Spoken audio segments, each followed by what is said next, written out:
Ազգային ժողովը այսօր մեկնարկած քարոզարիայում քննարկում է падգամավորներ Տարոն Մարգարյանին ու Հովիկ Աղազարյանին անձեռնմխելիությունից զրկելու հարցը։ Տարոն Մարգարյանը մեղադրվում է քաղաքապետ եղած ժամանակ պաշտոնեական լիազորությունները չարաշահելու մեջ, Հովիկ Աղազարյանը առանձնապես խոշոր չափերով կաշառք ստանալու մեջ։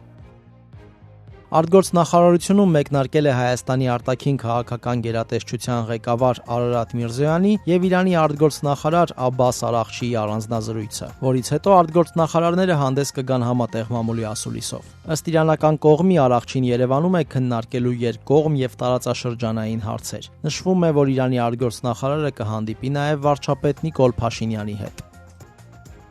Հայաստանի Հանրապետությունում Ֆրանսիայի արտակարգ եւ լիազոր դեսպան Օլիվիե դե Կոտինին այցելել է Մեղրի, որտեղ հանդիպում է ունեցել քաղաքապետ Խաչատուր Անդրեասյանի հետ։ Այս մասին դեսպանը հայտնել է X-ի իր միկրոբլոգում։ Ֆրանսիայի եւ Հայաստանի միջև ապակենտրոնացված համագործակցությունը շարունակվում է ողջ երկրով մեկ, գրել է դեսպանը։ Երեք ֆրանսիացի դիվանագետը այցելել էր նաեւ Սյունիքի մարզի Արավուզ գյուղ, որտեղ Կարմիր խաչի միջազգային կոմիտեն Ֆրանսիայի աջակցությամբ դիսպանսեր էր հիմնել։